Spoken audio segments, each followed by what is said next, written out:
A esta hora y para nuestra edición de hora 13 conversamos con el diputado Iván Flores García. ¿Cómo está, diputado? Gusto de poder saludarle en esta jornada. Muy bien, Sergio, muy buenos días y buenos días a todos los auditoras y auditores de Radio Diferencia.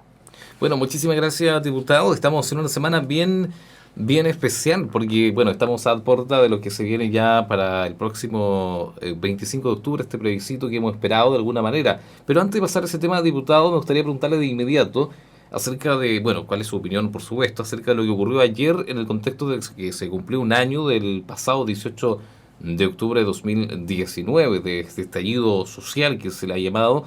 Y bueno, ayer precisamente, 18 de octubre de este año 2020, se conmemoró ya un año de que ha pasado finalmente después que se alzó la voz del pueblo de la ciudad del Chile, ¿no? De nuestro país. Bueno, efectivamente, ayer, primer aniversario, que conmemora lo que se llamó el estallido social. ¿Por qué? Porque un estallido no se planifica, un estallido no aparece de la nada, un estallido tiene que ver con el acúmulo de presión y que de repente ya el envase no aguanta más y revienta. ¿Qué fue lo que pasó en términos sociales en nuestro país? Mira, hace unos días atrás, Sergio, yo recibí un par de críticas respecto a lo que dije. Y lo que dije era que efectivamente debíamos entender de que si bien Chile, desde el retorno a la democracia, había venido recuperando espacios para la gente, para el beneficio de la ciudadanía, como fue, por ejemplo, recuperar todos los colegios o buena parte de los colegios que al principio de los 90 estaban en el suelo. O sea, recordemos cómo eran las escuelas públicas a principios de los 90, yo me acuerdo perfectamente porque me tocó hacer parte de esa pega. Oye, había colegios que no tenían vidrio, ¿qué decir de calefacción? Estaban en pésimo estado. Esa era nuestra infraestructura escolar. La hospitalaria exactamente lo mismo. Si no, veamos qué es lo que había en infraestructura sanitaria, en infraestructura carretera. Pero me detengo en lo de salud. Fíjate que era patético, a principios de los 90, terminando la dictadura, lo que era la atención de salud. Eran un par de hospitalitos en la región, aparte del Hospital Base Valdivia, y de ahí uno que otro consultorio, no había más. Las postas rurales prácticamente no existían, los spam que decir, ¿te fijas? Y bueno, eso se fue recuperando en ese Chile, pero nos fuimos quedando atrás, nos fuimos quedando completamente atrás en lo que hoy día nosotros podemos denominar, y yo creo en eso, en la economía del abuso, en donde el más grande se come al más chico y se lo come completo. O sea, la concentración de la riqueza, la carga tributaria que es tan distinta entre la gente que paga el IVA todos los días cuando compra pan, cuando compra poroto, cuando compra hierba, se fija, respecto de lo que son las inversiones bursátiles, donde el impuesto que paga la gente que tiene más dinero, que es la bolsa, o es invertir en paraísos fiscales fuera de Chile, en donde prácticamente el impuesto que se paga es mínimo, ¿no? Bueno, así las cosas, fuimos construyendo un país con una buena infraestructura carretera, una buena infraestructura portuaria, una buena infraestructura de colegio, pero nos fuimos también quedando en un Chile desbalanceado, en un Chile donde si tienes plata tienes buena salud, donde si tienes plata tienes buena educación, y los cabros que están en los colegios privados son los que entran a la universidad y los que están en colegio público prácticamente no entran. Esas son cifras reales, es cuestión de mirar las estadísticas. ¿Se fija? Entonces, ¿qué decir de los adultos mayores? Que si bien es cierto, se hace la reforma previsional del 98, en donde entran por primera vez las mujeres jefas de hogar, pero con una pensión de 100 lucas nadie vive cuando tiene que gastar la mitad en remedios. Y ahí ya la gota que rebalsa el vaso, Sergio, comienzan a hacer los abusos, las colusiones, los escándalos institucionales de instituciones a las cuales les teníamos muchísimo respeto, como es, por ejemplo, Carabineros, y que es ya no un mega fraude, sino que han sido varios. Entonces tú dices, pero ¿cómo? O sea, ¿en qué momento nos perdimos del camino, pues? Claro. Bueno, esto es lo que genera el estallido social. Y cualquiera que lo revise bien, y cualquiera que vea lo que hay en el fondo de esto, es una rabia contenida que estalla. Ahora, desde el momento mismo que ocurre el estallido, yo siendo presidente de la Cámara, lo que hicimos fue tratar de alinear, y fue un acuerdo de todos los sectores políticos, de tratar de alinear todos los proyectos de ley que den respuesta, o sea, la prohibición de la colusión de los remedios, la prohibición de aumentar un precio por sobre un cierto estándar que defina Senabasa, etcétera, etcétera, etcétera, el congelamiento de los precios del transporte, en fin, tratar de dar respuesta, sabiendo nosotros que efectivamente la respuesta tiene que ser más estructurales. Bueno, así las cosas, Sergio. Surge lo del plebiscito para crear una nueva constitución. Y eso Diputado, se armó... diputado, pero antes que pasemos al Sí. plebiscito, antes que pasemos al plebiscito, me gustaría preguntarle también, porque claro, se entiende perfectamente la opinión de las personas. También en ese contexto entendemos cierto las manifestaciones, pero lo que no podemos entender, creo yo, es la violencia, el tipo de cosas como lo que ocurrió, por ejemplo, ayer domingo en diferentes puntos de nuestro país, específicamente en el norte, en la zona central de nuestro país. Bueno, tienes toda la razón, Sergio. Y yo lo he dicho, pero muy claramente. Yo jamás voy a estar del lado de las propuestas ni las respuestas violentas. La violencia solamente trae más violencia. Y la violencia junto con la destrucción es algo que incluso echa a perder la sintonía del propio movimiento social. Porque nadie quiere violencia. Yo no quiero violencia, tú no quieres violencia, los auditores no quieren violencia, quieren vivir en paz. Y en ese contexto nadie podría estar en favor de la violencia. Entonces, cuando ayer en Santiago principalmente había una marcha pacífica, con batucada, con bailes, etcétera, aparecen grupos que son anarcas, que no responden a un movimiento político, a una idea, a una ideología. No, esos solamente van a destruir. Y ayer destruyeron, entre otras cosas, aparte del saqueo y un par de cosas que hicieron, destruyeron un monumento nacional, destruyeron la iglesia de la Concepción. ¿De Carabineros? ¿Perdón? ¿De Carabineros no? Esa la habían destruido antes ya. Ah, claro, correcto. Hace meses atrás, pero ahora, de la Asunción, Ya, perfecto. me quedé pensando, la iglesia de la Asunción, que es una iglesia histórica, y eso es vandalismo puro, eso es delincuencia, eso no tiene que ver con los requerimientos sociales del estallido, eso es delincuencia. Por lo tanto, aquí hay que decirlo con todas sus letras, y no hay que confundirse en esto. Ahora, cada vez que se organizan marchas de distinta naturaleza, quienes la organizan tienen que estar conscientes de que en el momento mismo que empieza la violencia, la marcha tiene que replegarse, tiene que dejar separado a la gente que busca la destrucción y la violencia. Yo jamás voy a estar por la vía violenta, jamás voy a estar por la destrucción de las cosas, sean bienes públicos o bienes privados, con el fin de hacerse notar. Nunca. La marcha pacífica es parte de los derechos de las personas, del derecho a manifestarse, pero destruir las cosas jamás voy a poder estar de acuerdo con eso. Sin duda alguna, diputado. Nos acercamos para este domingo 25 de octubre, realmente que es algo histórico para nuestro país, donde, si bien es cierto, se puede votar por yo quiero una nueva constitución, ¿cierto? Por el apruebo para una nueva constitución o el rechazo a una nueva constitución. Independiente de cualquiera de las dos opciones, es importante que la gente vaya a votar, porque hay mucha duda. Acá a nosotros nos han llamado, nos han preguntado ¿qué pasa si no voy a votar? ¿Me van a cursar una multa, una infracción? Bueno, el voto no es obligatorio en este tiempo. En mi opinión, en mucha opinión de muchas personas, es que sí sea obligatorio a futuro, etcétera. Pero el punto es que ahora no es obligatorio, por lo tanto es voluntario, y por ende no hay una multa de promedio. Pero sí invitamos a la gente de que este próximo domingo 25 de octubre es algo histórico para nuestro país. Las personas vayan a votar, vayan a dar su opinión. Es un derecho cívico por lo demás. Bueno, efectivamente, de lo que veníamos conversando recién, Sergio, lo que significó el estallido, se colocó la necesidad de tener una nueva constitución arriba de la ruma de las necesidades. O sea, cuando la primera prioridad era pensiones, la segunda prioridad era una mejor salud, la tercera prioridad era más seguridad, en fin, todo ese tipo de cosas, la constitución estaba por allá abajo.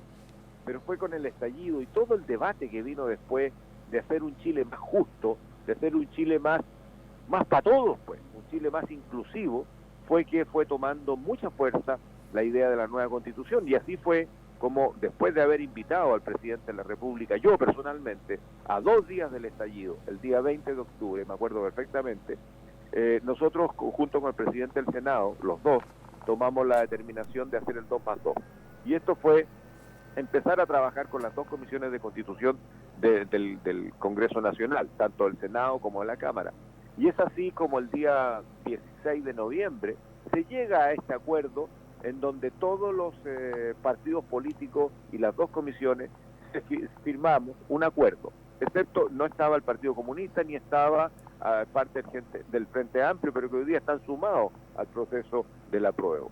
Bueno, en ese contexto dijimos nueva constitución y que la gente tenga la opción de decir yo apruebo o de decir yo rechazo, cualquiera de las dos alternativas. Y además, en un segundo voto, porque ese es el primer voto, si lo aprueban o lo rechazan, si queremos tener nueva constitución o no.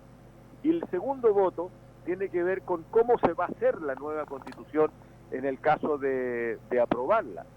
Y en ese caso la opción una es la convención mixta, en que son la mitad parlamentarios, la mitad ciudadanos, o sencillamente hacer la convención constitucional en donde son 100% ciudadanos de distintos estamentos, el estamento científico, el estamento de especialistas, del estamento de las empresas, el estamento de los ciudadanos, en fin.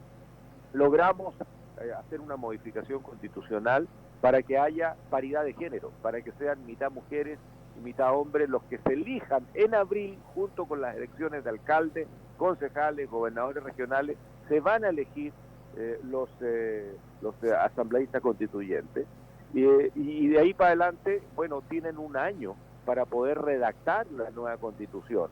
Y después de eso hay otro plebiscito que se llama un plebiscito de salida, en donde se presenta la propuesta de nueva constitución y de nuevo la ciudadanía diremos si la aprobamos o la rechazamos.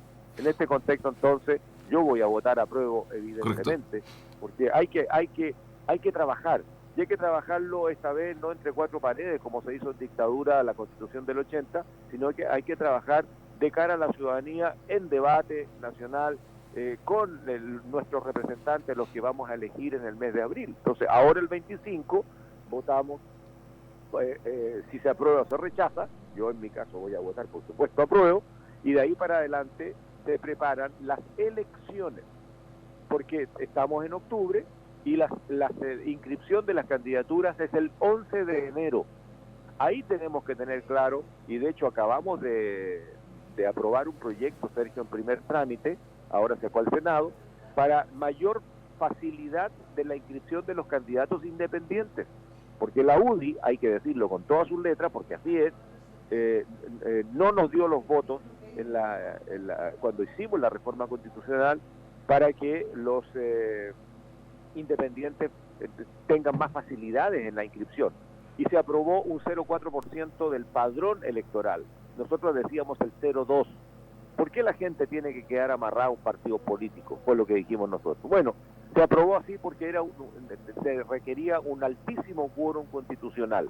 Eran 2/3 de todos los parlamentarios en ejercicio. De tal manera de que ahora, la semana pasada, aprobamos un nuevo proyecto para rebajar las exigencias y podamos tener candidatos independientes que no estén obligados a estar cerca de un partido político. Los que somos de partidos políticos, evidentemente vamos a presentar nuestro candidato, pero hay que entender que siendo la mayor parte de la gente independiente se pueden inscribir. Entonces, el 11 de enero son las inscripciones de las candidaturas y el 11 de abril son las elecciones de todas aquellas personas que nos van a representar en el proceso constituyente que va a durar un año para hacer la nueva constitución. Diputado, le agradecemos por este contacto, no alcanza el tiempo. Muchas gracias por conversar con nosotros. Sí, bueno, del transcurso de esta semana, del transcurso de esta semanita, usted se pone en contacto con nosotros y conversamos alguna otra cosita, sería genial, pero me falta una duda ahí, pero podría quedar pendiente. ¿Ya existe algún tipo de modelo de la Constitución si se llegara a aprobar, ¿cierto?, una nueva Constitución para nuestro país?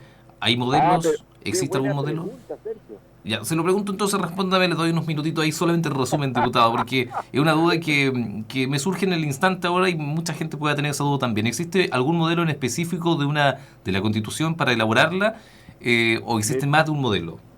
Mira, qué buena pregunta, Sergio, porque te la respondo brevemente. Ya. Aquí hay gente que está haciendo la campaña del terror diciendo que esto va a ser una hoja en blanco. Y lo he escuchado en los dos extremos, en los dos extremos, en el extremo de la derecha y en el extremo de la izquierda, que dicen, no, aquí hay que hacerlo todo de nuevo. Pero si eso es imposible, ¿alguien podría poner en duda que Chile va a seguir siendo una república, por ejemplo? No, pues. No. O sea, partimos siendo una república. ¿Alguien podría poner en duda de que vamos a hacer una república democrática? Pero por supuesto que vamos a seguir siendo una república democrática. Y asimismo, hay muchas cosas que ya son la base de la nueva Constitución. Parte de lo que somos, vamos a seguir siendo. Hay que hacer algunos ajustes, por ejemplo, y en esto te respondo también la otra parte de la pregunta. Hay muchos ejemplos en el mundo de los cuales tomar la parte buena. Hay países como Inglaterra, por ejemplo, que tienen un sistema de gobierno que es distinto al nuestro. Ellos tienen un primer ministro, por ejemplo, o Alemania, que la canciller efectivamente es la que ordena el Ejecutivo, es la que manda el Ejecutivo. Tienen un presidente de la República, pero son presidentes para ciertos temas, y no para todos, como los tenemos aquí en Chile, donde hay un hiperpresidencialismo. El presidente de la República hace todo pasa por sus manos, y no puede ser, pues, porque, por ejemplo, ahora en el Congreso nosotros queremos hacer un proyecto que es bueno para la gente, y si el gobierno no le pone el patrocinio, es inconstitucional, y lo echan para afuera.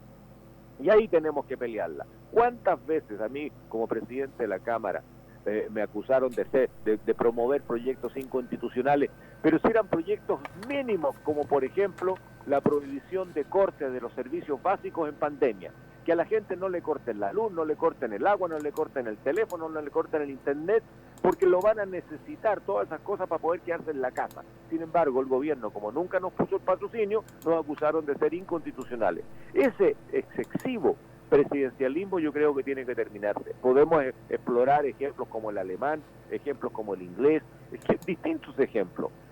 Hay modalidades de cómo podemos seguir explorando la ley electoral para que siga siendo todavía más abierta a la ciudadanía. Vamos a tener que revisar lo que significan algunos derechos que no pueden quedar a una ley simple o a un reglamento, tienen que quedar amarrados en la Constitución, como son los derechos reales a la salud. Correcto. O qué va a pasar con el agua, ¿la vamos a seguir teniendo en el mundo privado? Ese es el tipo de cosas. Entonces no es una hoja en blanco, como se ha dicho, sino que sencillamente una reforma, porque tampoco se pueden seguir haciendo parches, que es lo que opina, por ejemplo, la derecha. Así no hagamos una nueva constitución, pero sigamos mejorándola. Nos vamos a demorar 20 años más en eso. Hagamos una nueva constitución, que ellos coloquen su mejor gente, otros colocarán su mejor gente, y así entre la mejor gente, la más capaz, la que responda mejor, la que interprete mejor la ciudadanía, bueno, que sean nuestros asambleístas, y entre todos hagamos esto. Entonces, diputado, actualmente, o sea, ¿existe un solo modelo de una constitución o existe más de un modelo de constitución? No, existen muchas formas. Mira, cuando uno recorre el mundo o lo estudia, se da cuenta que cada país se organiza de una manera distinta. Argentina tiene ministerios distintos. Argentina es una república que tiene un semifederalismo. Las provincias en Argentina son mucho más autónomas que las nuestras. Tienen sus propios impuestos, tienen sus propios parlamentarios, hacen sus propias leyes regionales. Nosotros estamos recontra lejos de esto, pues. ¿Te fijas? Perú tiene un sistema distinto. Perú, por ejemplo, no tiene Senado, no tiene Cámara de Diputados. Tiene una sola Cámara que se llama Congreso Nacional y por lo tanto los parlamentarios allá se llaman congresistas. Mira, te estoy hablando de los dos países vecinos. ¿Te fijas? O sea, Argentina se organiza distinto, Perú se organiza distinto. Y eso está en el orden constitucional, de tal manera entonces que hay ejemplos muchos. Y eso va a ser parte de la discusión. ¿Vamos a tener una sola Cámara en el Parlamento o vamos a tener dos? ¿Vamos a darle más poder a las regiones? ¿Le vamos a dar de verdad más autonomía buscando ser una suerte de mezcla federal como es Argentina o como es Brasil o como es México? ¿O vamos a seguir estando con regiones que siempre dependen del nivel central? Esas son las discusiones. Por lo tanto, hay muchos ejemplos, Sergio, de cómo organizarse en la Constitución. Y eso va a tener una durabilidad aproximadamente de un año. Ese es un plazo estipulado que hay más o menos para poder elaborar la nueva Constitución, sin que ganara, por supuesto, la aprobación de una nueva Constitución acá en Chile. Así es. Mira, la Constitución que tenemos la hizo Jaime Guzmán y un grupito encerrado y la hicieron entre ellos y punto. No había como discutirla. La metieron en un plebiscito y la verdad es que en esos tiempos hacer plebiscito era muy recontra complicado y se podía saber perfectamente el resultado antes de hacerlo, pues. Excepto el del sí y el no, porque la gente ya no daba más. Bien. Hoy día estamos en una situación distinta y Sin podemos duda discutir las cosas de cara a la ciudadanía y entre todos, los moros y los cristianos. Diputado, muchas gracias por este contacto, por comunicarse con nosotros en esta jornada y poder conversar estos temas importantes que, ya vuelvo a reiterar una vez más, es una semana muy especial, y especialmente lo que se aproxima ya para el fin de semana. Muchas gracias. Gracias a ti, Sergio. Saludos a todos, por favor. Un gran abrazo. Muy amable, gracias. Chao, chao.